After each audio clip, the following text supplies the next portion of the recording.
Bonsoir Très Willy. heureux de te revoir. Ça fait 2 ans, je crois bien, que tu t'es passé à la librairie à livre ouvert à Wissembourg pour Aucune pierre ne brise la nuit. On se revoit pas en présentiel, pour utiliser un terme à la mode ces derniers jours, mais par Zoom. Le plaisir reste le même quand même.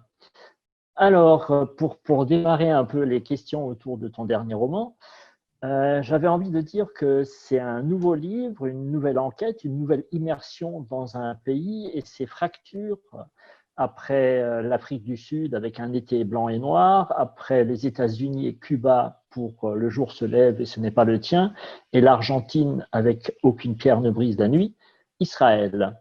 Pourquoi Israël et pourquoi peut-être à ce moment-là écrire sur Israël? Alors, merci déjà à l'ensemble des libraires qui participent à ce dispositif et à Frédéric.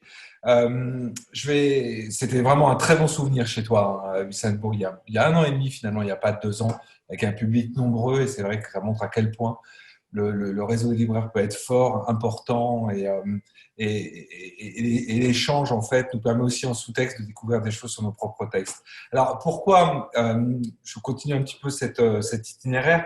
Plus qu'Israël, en fait, j'ai envie de dire que c'est Tel Aviv qui m'a attiré. Finalement, je poursuis un petit peu toujours la même démarche et la même œuvre depuis quelques romans. Une ville m'intéresse pour ce qu'elle peut représenter. Alors, c'est un peu compliqué à comprendre comme ça abruptement, mais en tout cas de non exotique. C'est-à-dire qu'en fait, je me définis presque maintenant comme un anti-écrivain voyageur, et je vais essayer de trouver à travers diverses cités dans le monde, donc tu les as cités tout à l'heure, les points qui nous réunissent, nous, êtres humains, avec toujours des mêmes obsessions qui sont les histoires d'amour, les questions de filiation et les deuils. Alors, Tel Aviv s'imposait très logiquement en fait après le Cap et Buenos Aires. Il y a souvent aussi la mer dans les parages, parce que c'était le cas à Cuba. J'y avais été il y a une bonne vingtaine d'années. À l'époque, c'était plutôt Jérusalem qui attirait les gens. Et là, évidemment, je sentais que depuis quelques années, Tel Aviv, son patrimoine Bauhaus, le sens de la fête, enfin, il se passait quelque chose. Il y avait cette dimension bulle. Je connais bien ça au Cap, parce que je voyage pas mal. Et le Cap, il y a effectivement cette dimension de montagne russe. Et voilà, donc je pressentais qu'avec Gaza, à quelques minutes de roquette, mais aussi à quelques minutes, enfin à quelques, oui, un peu plus d'1 heure de voiture, on est vraiment dans quelque chose on est à l'os, quoi. Donc pour imaginer une fiction, parce que je m'inspire de faits réels, mais avant tout, c'est un roman avec des personnages. Donc la première démarche, presque en dehors de Tel Aviv, c'était d'imaginer une famille. Alors justement, cette famille, on va partir au début du roman. On se retrouve donc à Tel Aviv sur la terrasse d'un de ces fameux immeubles Bauhaus de cette ville, en compagnie de Zev et Hélène. Alors un couple flamboyant, lui est avocat et elle est psychanalyste. Et si tu peux peut-être nous décrire un peu qui est ce couple et à quel moment on les prend dans leur histoire personnelle.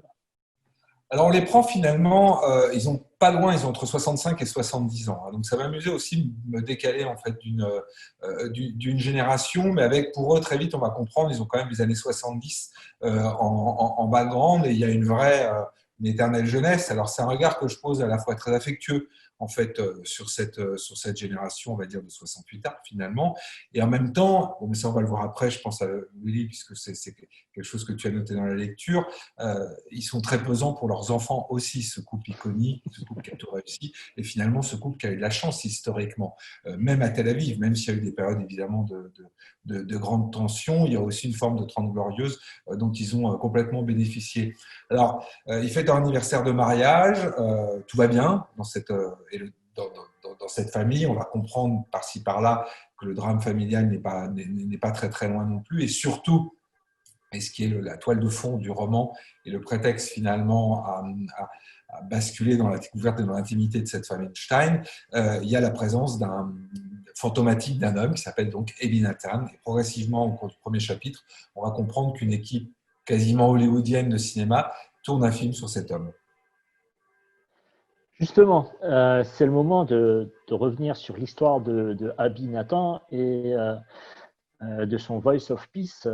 On pourrait dire que c'est une espèce d'alma mater des radios pirates, puisqu'il commence à diffuser au début des années 70 et il va diffuser pendant plus de 20 ans.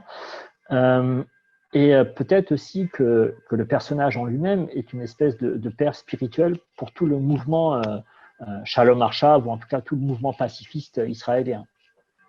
Alors, je dois dire que tu me donnes l'occasion en fait, de m'expliquer un petit peu aussi sur les coulisses et la démarche. En fait, le point de départ, le prétexte fait à ce roman, c'est que c'est vrai que je trouvais logique en fait, d'aller à Tel Aviv à ce moment-là de mon parcours et je cherchais véritablement un thème. Et quand par hasard, j'ai découvert l'existence de cet Ebi Nathan, donc du Voice of Peace, je me suis dit, là, c'est bon, je tiens un truc. Donc, en très, très résumé, on a un homme qui était donc, après avoir une sorte de jet-setter en fait, dans les années 60 de Tel Aviv, avant il était pilote d'avion. Il vit hyper mal l'idée d'avoir, il a grandi en Perse, puis en Inde, il a servi, donc il a été soldat et pilote à la création de l'État d'Israël. Et après le bombardement d'un village palestinien, il a pu le visiter et donc il en a conçu évidemment une énorme douleur et des remords très très importants. Et il a basculé progressivement, mais très progressivement, vraiment sur le temps, dans le camp des pacifistes. Et en le trouvant, je me suis dit, mais c'est étonnant parce que moi je veux réussir un livre, en tout cas faire une proposition au lecteur en évitant à tout prix l'écueil du livre soit pro-palestinien ou soit pro-israélien. Ça sera vraiment au lecteur de choisir et mes personnages sont absolument souverains, je ne décide pas pour eux. Et du coup, à travers lui, je me suis dit, mais alors par contre, quand même, c'est vrai que l'actualité, elle nous encercle, elle nous étouffe souvent, et quand même, ce qui nous arrive de là-bas est pas très optimiste. Et je me suis dit, mais bon Dieu, ce fameux camp de la paix, il semblerait être quasi mort à la mort de Rabin, donc on est quand même il y a très très longtemps, parce qu'on est en 95. Et je me suis dit, mais ces gens ne sont pas, déjà ils existent sans doute encore, et ils ne sont pas si vieux. Donc ça a été un peu le point de départ de mon enquête littéraire. Je me suis dit, je vais trouver en fait, à travers cet Ebi Nathan, des gens qui sont reliés à Ebi et qui sont aujourd'hui évidemment ultra minoritaires, mais qui existent et qui représentent un bon pourcentage, on pourrait dire peut-être 20% des partis, on va dire, humanistes prêts à une alliance avec les Arabes palestiniens. Donc ça, c'est un peu la toile de fond. Alors Ebi, là où il a fait un truc absolument génial, c'est que plutôt que de véritablement de discourir, d'être sur un militantisme un peu donneur de leçons, moi j'espère que dans ce livre, il y a quand même de l'humour et des surprises. Et alors lui, il a eu cette idée géniale d'armer en fait un bateau qu'il a trouvé en Hollande, qu'il a amené pour l'équiper à New York, où là il a patienté près de 2 ans. Il a eu le soutien quand même, ce qui est assez fou, de John Lennon et surtout de Yoko Ono. Et après une longue étape aussi à Marseille pour le réparer, il a pu émettre pendant plus de 2 décennies en fait au large de Tel Aviv, dans les eaux internationales. Donc c'était un bateau pirate. Et il avait donc ce très beau slogan tous les jours de souhaiter paix, shalom, salam à tout le monde et de s'adresser à l'ensemble de la région. Donc, vous pouvez l'écouter pratiquement en long cours du Caire jusqu'à Beyrouth et évidemment à Tel Aviv. Et quand on s'adresse à une génération, alors, il est absolument tombé dans les oubliettes. C'est un peu une métaphore en fait de la paix, voilà, des difficultés de la paix aujourd'hui. Mais quand on s'adresse à des gens qui ont en gros quand même un peu plus de 50 ans, ils ont découvert la pop culture grâce à ce navire sur lequel, ça c'est vraiment génial, donc quand il arrive à la fin des années 70 au large de Tel Aviv, des DJ en fait, anglais venaient avec leurs plus beaux vinyles, passaient un mois sur le bateau et puis faisaient des allers-retours entre la terre ferme et le navire. Et les DJ programmaient des choses vraiment extraordinaires. On peut retrouver sur Internet les différentes sessions. Donc, je trouvais qu'il y avait ce côté Good Morning England aussi, que moi j'aime bien le film, il y avait une vraie modernité. C'est quelque chose des années 70 aussi. Alors, la question qui se posait à un moment donné pour moi, c'était est-ce que je fais simplement, je mets de façon romanesque, je mets Ebi au cœur de mon dispositif et de mon roman. Et puis je me suis dit non, je préfère être dans le Tel Aviv d'aujourd'hui. C'est pour ça que mes personnages l'ont connu et ont 70 ans. Et je m'attarde énormément sur la génération d'aujourd'hui qui a à peu près 40 ans, avec ce fantôme comme ça d'activiste qui est autour d'eux. Donc en fait, la mise en abîme du film me permet aussi de jouer sur des codes de cinéma, de faire des gros clins d'œil aussi à ces séries israéliennes que j'adore, parce que là, il y a une audace, une créativité, une ouverture sur le monde que je trouve complètement démente et que je trouve en plus, ça vraiment je tiens à le dire, hyper littéraire. C'est-à-dire que en fait, je me rends compte que effectivement, avec ces séries, on n'est pas dans le cinéma, c'est extrêmement écrit et que presque chaque chapitre se finit, enfin, pardon, chaque épisode se finit presque comme un chapitre et en fait, on tourne presque les pages les pages d'un livre. Donc c'est vrai que mon livre aussi est découpé un peu en clin d'œil à ces séries israéliennes et bon, c'est extrêmement visuel aussi, extrêmement dialogué, j'espère assez rapide et psychologique. On va peut-être revenir quand même à la famille Stein, Oui, euh, qui est au cœur du roman. Et donc, Zeev est un copain de 30 ans ou 40 ans d'Abinathan et qui a même été plus ou moins la dernière personne qu'il a vue quasiment avant qu'il ne meure.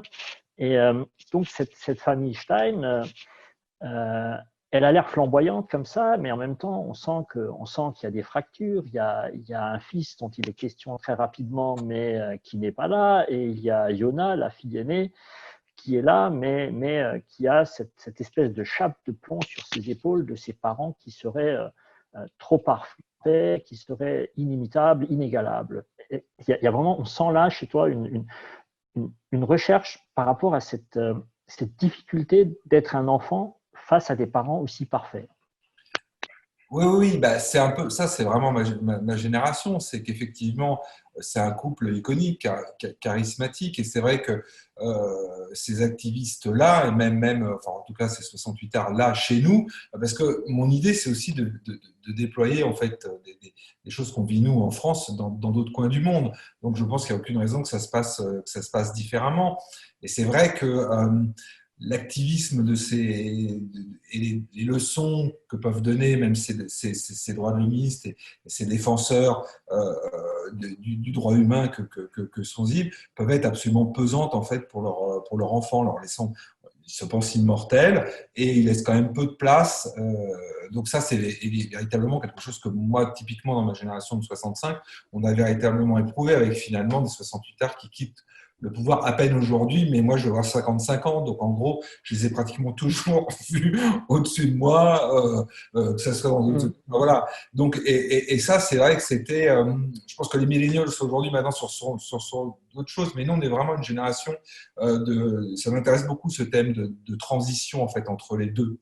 Et Raphaël et Yona sont typiquement là-dedans. Alors elle est en fidélité avec ses parents. Yona, lui, il est paumé en fait très clairement à Raphaël, et donc on le pense. Enfin, je ne vais pas me spoiler du coup tout seul comme un grand. Voilà. Donc au début du livre, voilà, on ne sait pas s'il est mort ou disparu. Enfin, il est pas là, mais ça me permet d'aborder quelque chose. Et c'est vrai que c'est quand même une réflexion autour de l'engagement. Euh, J'essaye le plus. Euh, Moi, enfin, ouais, enfin, surtout c'est compliqué évidemment Israël. Je déteste en fait les livres à thèse. J'ai envie que de tous les côtés, que les personnages soient gris, que de tous les côtés on s'approprie ces personnages et qu'ils soient pesants, qu'il n'y ait pas une espèce de lourdeur militante. La littérature, elle est pas là pour ça, quoi. Vraiment pas. Donc du coup, on ne sait pas trop bien sur quel pied lancer avec Raphaël et Yona parce que c'est des personnages de chair et ils n'arrêtent pas d'affirmer qu'ils sont du bon côté. Et c'est vrai que de façon un peu, ils regardent leurs parents. Évidemment, il a une bonne conscience. Moi, j'aime beaucoup ce personnage juif de 70 ans, mais il y a quand même une bonne conscience qui lui est attachée. Il se pense toujours du bon côté. Il pense qu'il a toujours pris les bonnes décisions. Et derrière, il y a pour moi, ce qui est souvent le cas quand même, il y a un égoïsme monstrueux. C'est-à-dire que c'est quand même aussi des gens qui pensent leur plaie intime dans une générosité aux autres qui est quand même un peu de façade. Alors, je ne dis pas qu'il ne faut rien faire non plus, tout ça est compliqué, mais on n'est pas avec eux.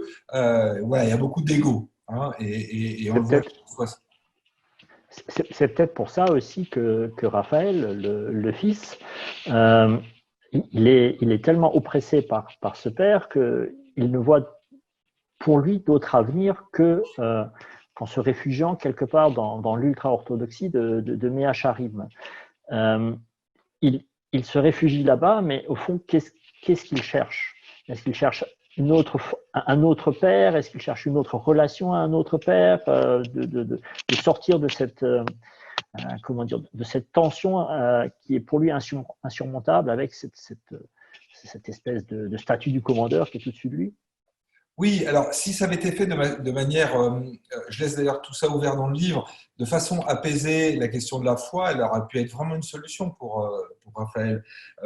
Là, vraiment, dans le cadre d'Israël, là, pour le coup, je défends quand même le point de vue qui est aussi celui de la série Unorthodoxe, j'incite tout le monde à voir, qui est vraiment remarquable.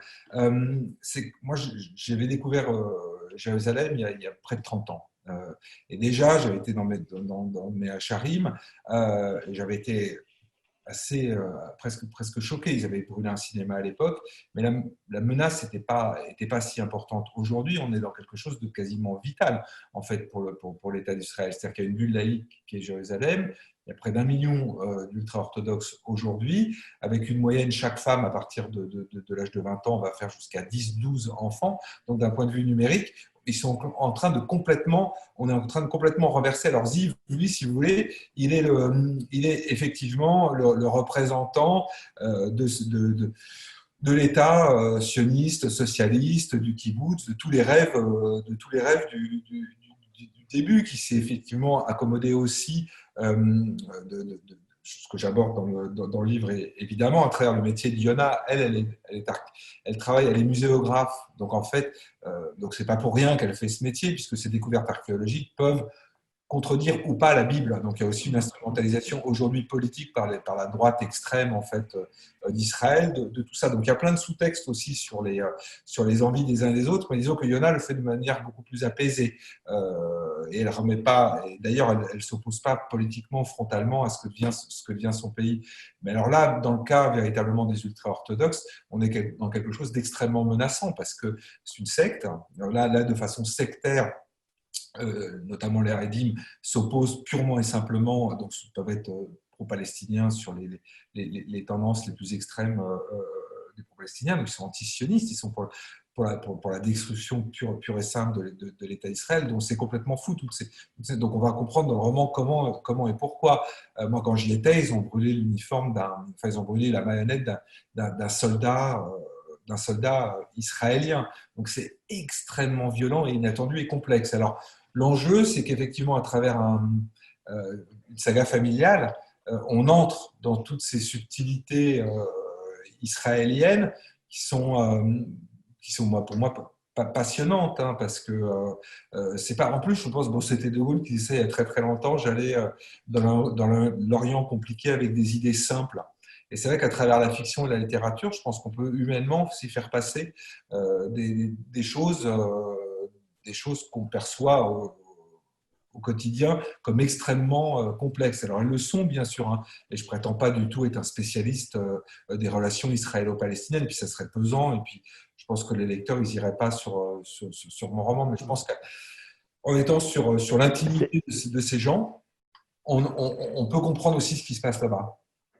C'est là justement où je trouve qu'il y a une belle trouvaille, c'est de faire venir toute cette équipe qui vient d'Hollywood, et dans le troupeau, il y a cet acteur flamboyant, Orlando Ditto-Beck.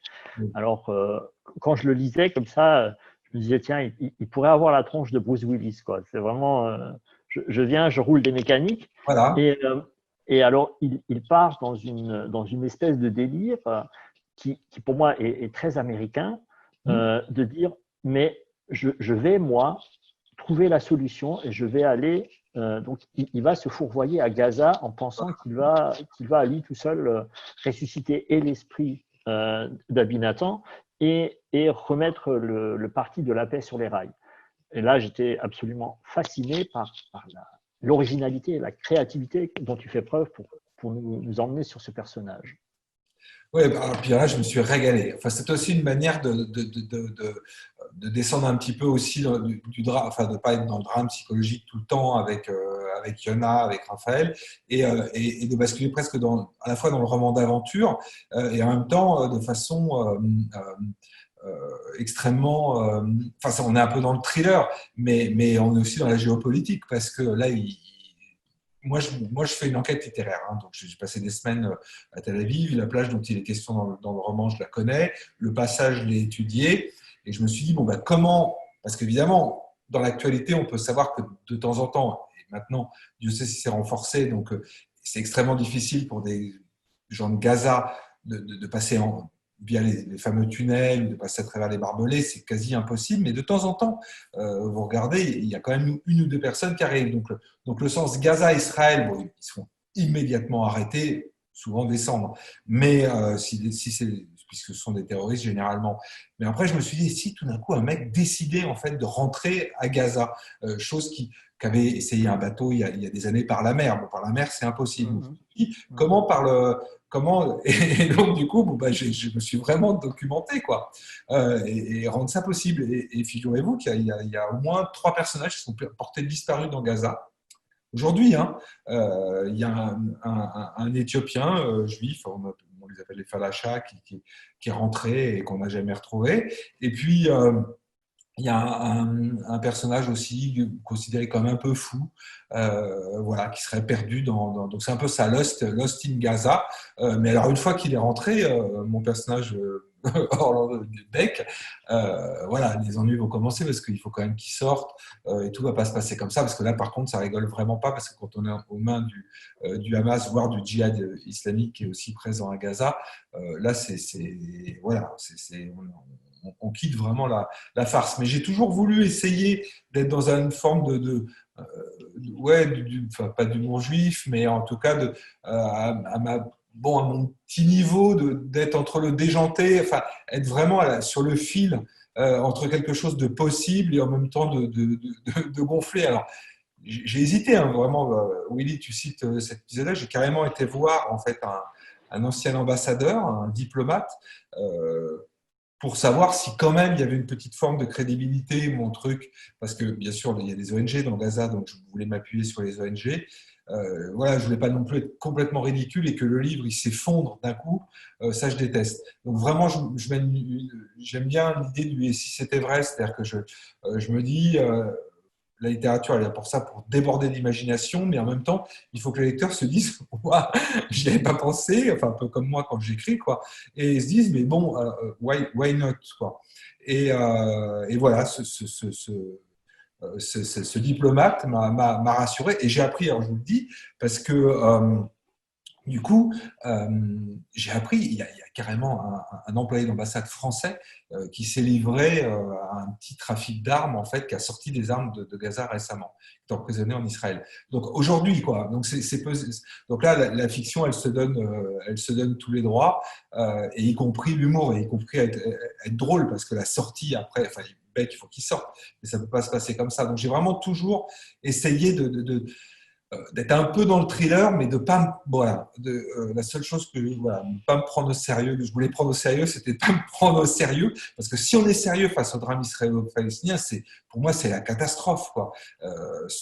Donc je suis à la fois dans l'amour, je pense, entre ces personnages. Bon, il y a ce film génial qui s'appelle Tel Aviv on Fire où ils ont tout compris, et je pense que les créateurs en Israël, ils sont vraiment nombreux. Arabes israéliens, palestiniens de l'autre côté, et quel que soit, j'ai écouté un DJ magnifique aujourd'hui, voilà, en danse, évidemment, il se passe plein de choses, voilà, donc il faut être le plus créatif possible et surtout pas annonner un discours un peu militant. Mais à te lire, et d'après ce qu'on voit aussi dans la presse, etc., on a quand même l'impression que des deux côtés de ce mur, on a face à nous maintenant une génération qui est quand même dans le désenchantement. Autant la génération précédente, on va dire du côté israélien, était encore dans une volonté de construction, quelque part dans les héritiers des kibbutz et des Ben Gourion, etc., des pères fondateurs.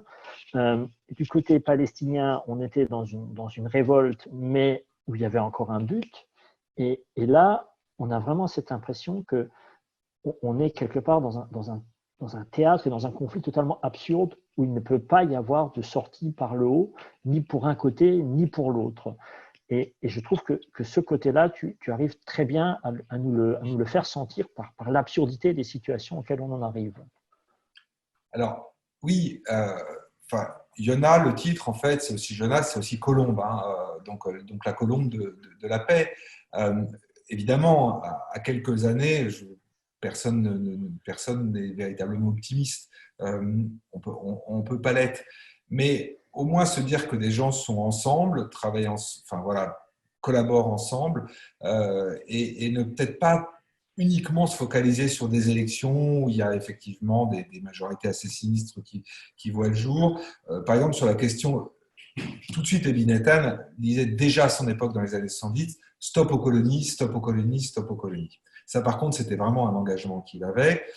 Aujourd'hui, si je ne me trompe pas trop, dans les sondages, la majorité quand même des Israéliens, quels que soient les camps politiques de droite ou de gauche, sont contre ces colonies.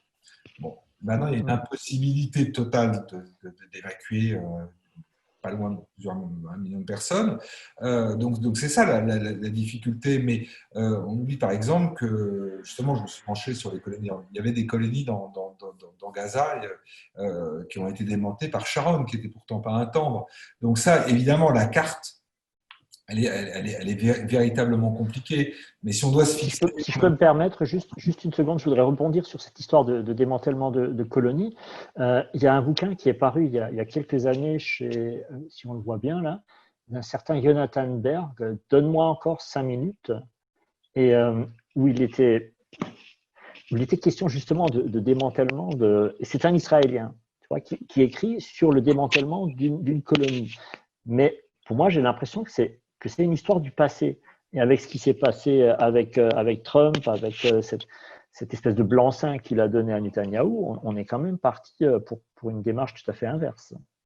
Oui, mais moi, c'est pas tellement le…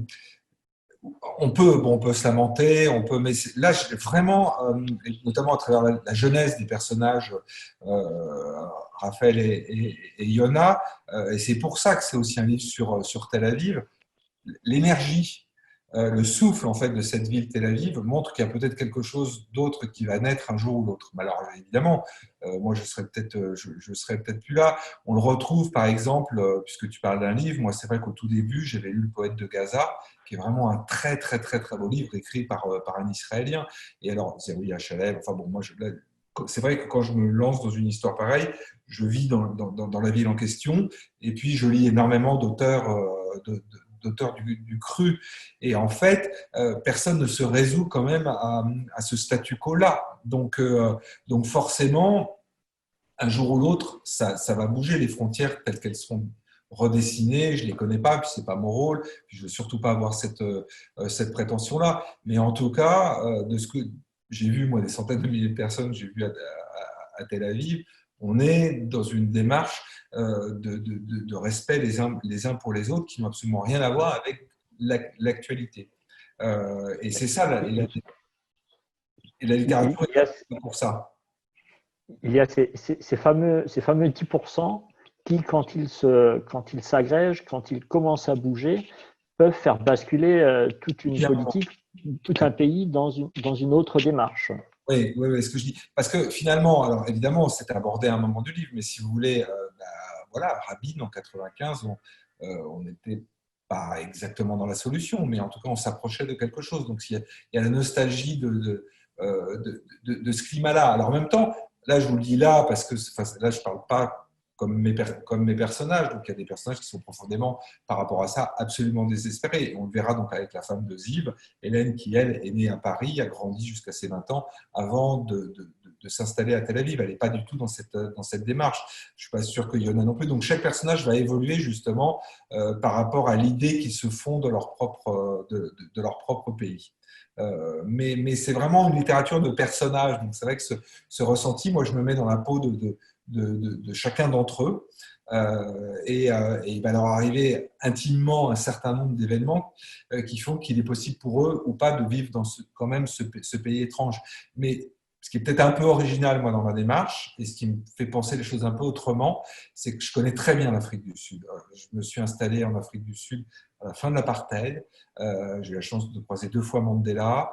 J'ai vu la façon dont De Klerk a complètement changé. Hein. C'était quelqu'un qui était ministre de l'Éducation sous l'apartheid. C'était un dur de dur. C'était vraiment l'équivalent de Netanyahou. Frédéric De Klerk, il a obtenu le prix Nobel de la paix. Donc les choses telles qu'elles se sont passées en Afrique du Sud me font penser que rien n'est véritablement interdit et figé. Alors c'est vrai, c'est peut-être un peu étrange. Par rapport à un mur aussi, Berlin, qui en 85 aurait parié un copec qu'en 89, le mur de Berlin allait tomber. Oui, mais je veux pas. Alors moi, surtout pas. Je veux surtout pas jouer les prophètes. Hein. Quand on dit Houellebecq, c'est un prophète, etc. Je pense que tout le monde se trompe tout le temps et ça m'agace prodigieusement. Je suis juste là pour lancer à travers le personnage des pistes. Et puis au fond, le lecteur, je pense qu'il en sortira aussi comme il est entré, c'est-à-dire avec ses certitudes aussi. Mais en tout cas, il aura écouté et vu d'autres gens. Et je vous assure qu'en Afrique du Sud, c'était impensable. C'est-à-dire qu'on pensait véritablement que les Blancs allaient partir en Australie. Moi, j'y étais encore en février, ça ne se passe pas comme ça. Là, l'ennemi, c'est le Covid, c'est pas le racisme en Afrique du Sud, les richesses sociales aussi. Donc, on peut complètement imaginer une ville comme Tel Aviv. Je ne me prononcerai pas pour Jérusalem, mais on le voit bien dans le livre. Hein. Et je ne me prononcerai pas évidemment pour les territoires occupés. On peut complètement imaginer une ville comme Tel Aviv vivant, un peu comme l'Afrique du Sud, avec une population extrêmement, évidemment juive, arabe, mais aussi des gens qui ne le sont pas. Là, pour le moment, il y a énormément de Philippins, par exemple. Enfin, on est dans une ville-monde, et moi, je fais une littérature de ville-monde. Et Tel Aviv va, à mon avis, grossir là-dessus, comme Tarantino vient de s'installer à Tel Aviv. Et c'est vraiment intéressant. Je vois Nathalie qui apparaît. Je vous laisse finir. Hein. Willy, si tu ne vas pas terminer, termine. Hein. J'avais une dernière petite question par rapport à Frédéric.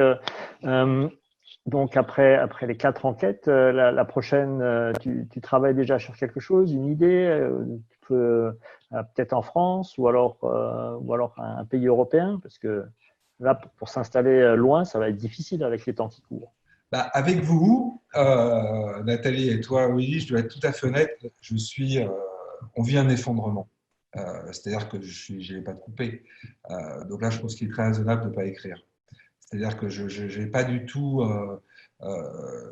le confinement de l'écrivain, qui est en fait une solitude choisie et une liberté démesurée à partir du moment où les tambours du monde sont juste derrière sa fenêtre. Enfin, moi, en tout cas, tel que je le vois, j'ai besoin de voyager, j'ai besoin qu'il y ait une activité frénétique autour de moi, donc j'ai très mal vécu ce confinement.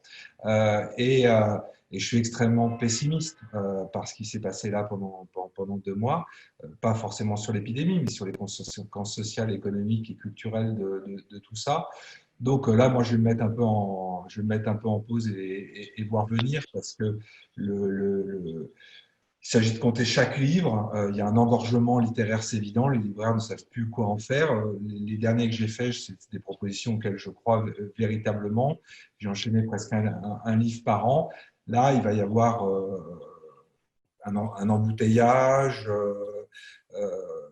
C'est quasi, je pense pour les écrivains, c'est la catastrophe. C'est-à-dire qu'on va basculer d'un modèle, à part les auteurs de best-sellers, nous, en tout cas, écrivains du milieu, on est très, très, très nombreux, à peu près en vivre à travers des rencontres, des salons, à condition d'écrire beaucoup, d'être vif, hein, parce qu'un roman par an, c'est pas rien de construire des personnages, d'aller sur place, et donc c'est extrêmement juste. Mais là, c'est catastrophique. Donc là, moi, je vais me laisser beaucoup de temps.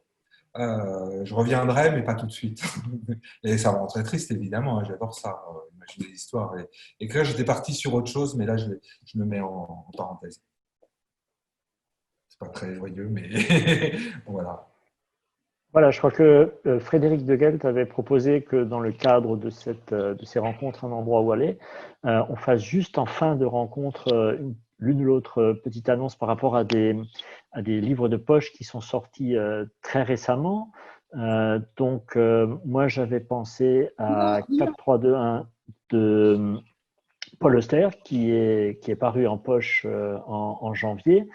Et puis, dans un style résolument très, très différent, quelqu'un qui est chez Louise d'Ormesson aussi, c'est Lorraine Fouché, dont le dernier roman qui s'appelle Tout ce que tu vas vivre est sorti en poche aussi. Voilà mes deux propositions de lecture en poche. Parfait. Moi, je reviendrai sur les miennes et Frédéric, si tu arrives, on le fera après les questions que je vais poser maintenant. Moi, je voudrais simplement te dire que je t'ai lu avec beaucoup d'attention. Je te suis depuis un petit moment. Alors, c'est vrai qu'on a tendance à dire que tu es un écrivain voyageur. Moi, j'ai envie de dire que tu es un parfait écrivain caméléon. Parce que là, je trouve que tu m'as bien surpris dans celui-ci. J'ai trouvé. Alors, je vais m'attarder sur quelque chose de très intéressant. Il y a beaucoup de références littéraires dans ton livre. Bernanos est très présent. Et je trouve que l'intelligence que tu as eue, c'est que tu leur as fait dire des choses très fortes et que tu ne pouvais pas dire toi. Donc, est-ce que c'était voulu ou est-ce que c'est un hasard? Je pense que c'est voulu quand même, parce qu'il y a des choses vraiment, d'ailleurs sur Israël, c'est mieux de les faire dire par Chateaubriand, je pense, que toi. Comment tu as fait ça? Oui, bah c'est vrai. Non, mais oui, c'est vrai que je suis en écho, mais merci de l'avoir noté parce qu'effectivement, c'est une famille littéraire, la famille Stam et Ziv en particulier. Donc, c'est vrai ils se nourrissent de textes en permanence. Donc, ça, moi, j'ai vraiment pris beaucoup de soin à citer mes lectures depuis plusieurs années. Et puis, il y a quand même, évidemment, on se frotte. Je ne sais pas parler de Grossman. Enfin, on se frotte. Enfin, je parlais tout à l'heure d'Isaïe Hachalev, mais c'est très impressionnant la littérature hébraïque, quels que soient les contemporains ou un petit peu avant. Donc du coup, voilà, je voulais aussi moi me mettre une petite tentative de mise à niveau. Donc c'est vrai que j'ai plus que dans les autres livres travaillé effectivement l'intime et les références littéraires. Oui, c'est vrai. Moi, je trouve que la thématique de la fêlure est très intelligente parce qu'elle est à la fois sur la fêlure familiale et sur la fêlure du pays. Et ça, il y a quelqu'un qui pose une question dans ton livre. Je vais te la poser, on va voir si tu sais y répondre, si tu t'en souviens. C'est est-ce que quelque chose comme la fêlure fatale, cette faille sombre et révélatrice qui traverse le milieu d'une vie, existe hors littérature? Ça, c'est Donna Tartt. Ouais, Je la pose à la page 131 dans ouais. Le Maître des Illusions et elle est terrible parce que je trouve qu'elle résume bien ton livre. Oui. Est-ce que tu peux répondre, toi, à cette question-là? Pour moi, oui, Ouais. oui. Alors, en plus, alors ça, c'est une vieille lecture, mais effectivement, je m'en suis souvenu en écrivant. Et ça m'a. Là, moi, j'adore. C'est vraiment typiquement le genre de travail d'écrivain, enfin, de Napart que j'adore. Et effectivement, on écrit aussi pour ça. Hein. On écrit aussi pour se consoler. La mort aussi est assez. Le deuil et la mort est assez prévente. Donc, je suis vraiment attaché à Zif parce que c'est vrai que alors là, pour le coup, on parle souvent chez les auteurs de double littéraire, mais c'est sans doute un des personnages qui. Enfin, je me suis presque amusé, il a vraiment 15 ans de plus que moi, mais c'est vraiment un des personnages que j'ai créé qui me ressemble le plus. À la fois, il est très vivant, il est presque jouisseur, il est presque hyperactif, mais en même temps, il est assez hanté. Et ce pays est lourd, hein. Enfin, son histoire familiale est lourde, parce que naturellement, j'imagine, enfin, je l'ai imaginé venant de Roumanie, la plupart de sa famille a disparu. Il y a évidemment la question de la Shoah qui est abordée forcément dans le livre. Donc voilà, la disparition, c'est aussi cette fêlure fatale, c'est pas se résoudre à ceux qui partent, quoi.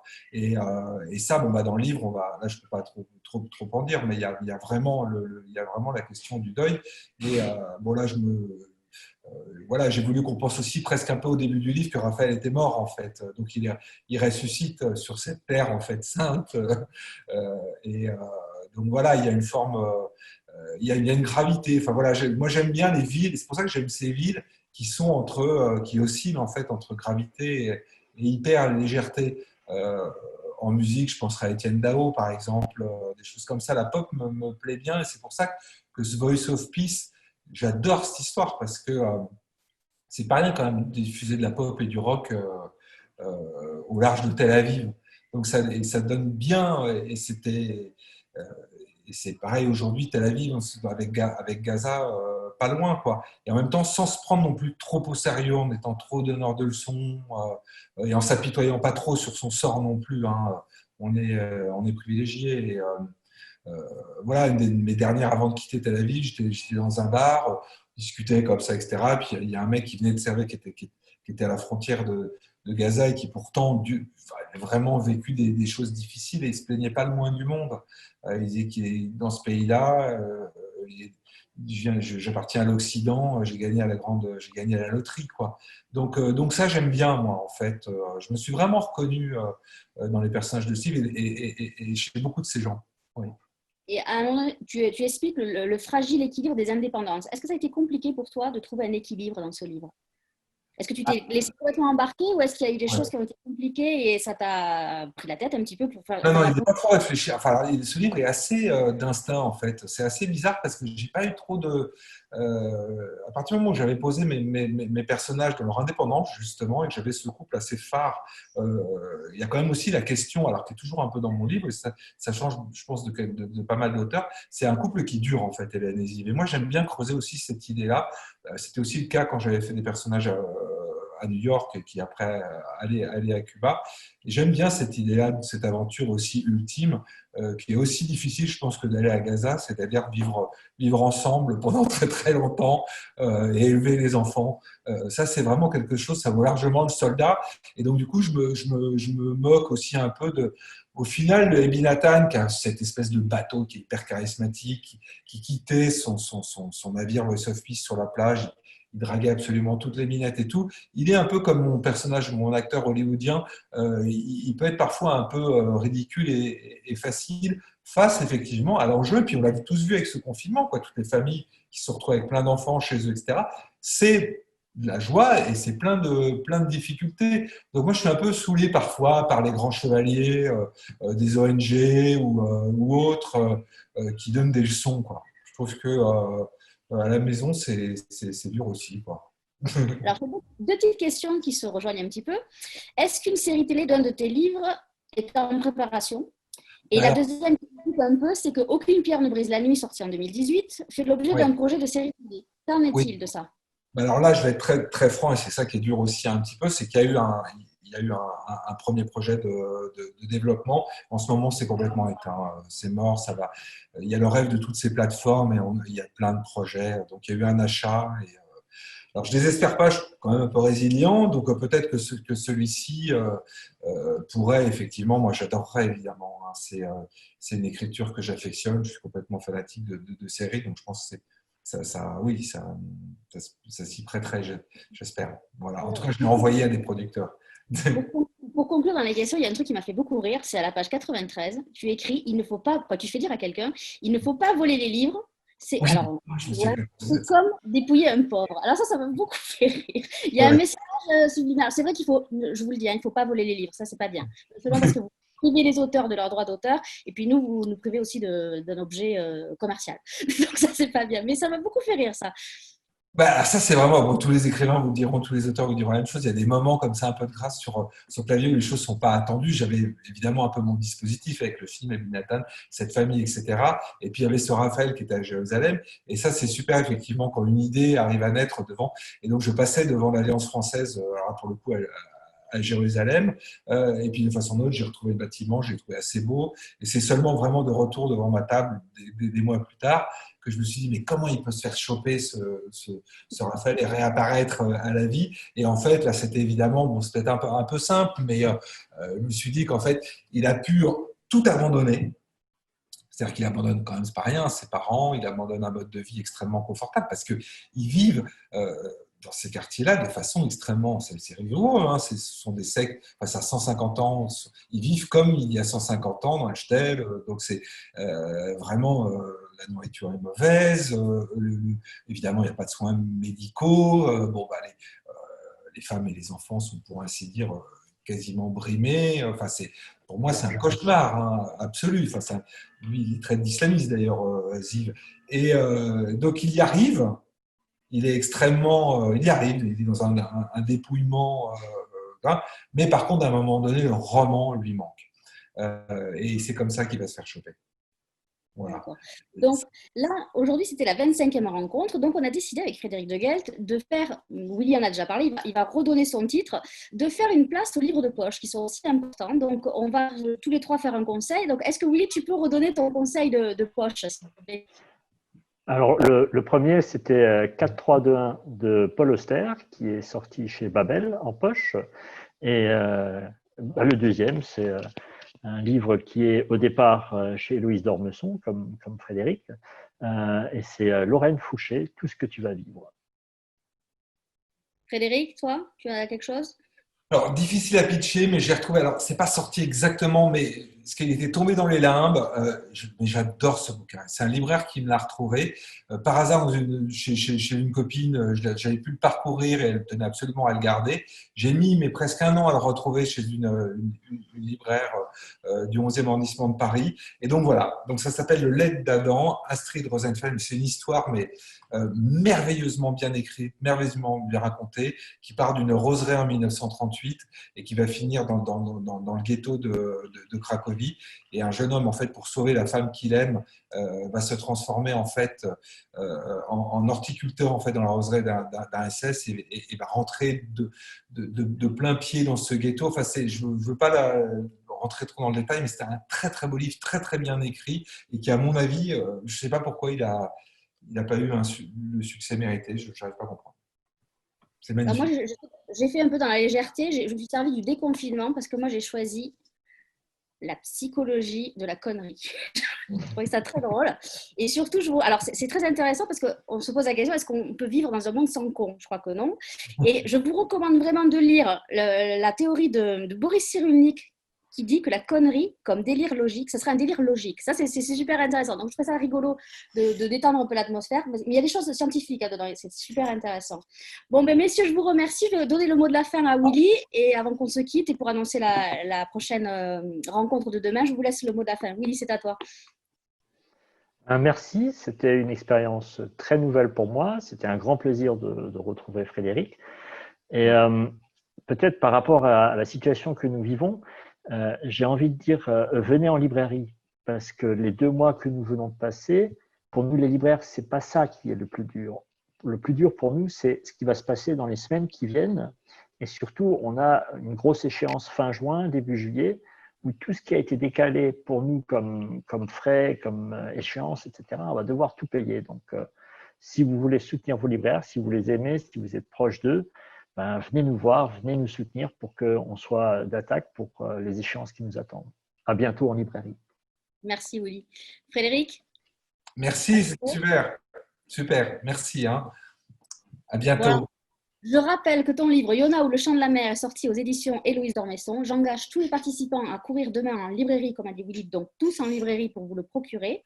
Vous avez toutes les informations de toutes les rencontres sur notre site unendroitoualler.com avec le chiffre 1 pour faire un endroit. Demain, j'aurai le plaisir de recevoir Michel Kahn pour La fiancée du danger aux éditions Le Passage. Messieurs, je vous remercie encore 1000 fois. Bonne soirée et à très vite et bon courage Willy pour la reprise. Au revoir, Merci. messieurs. Au revoir. Merci, au revoir.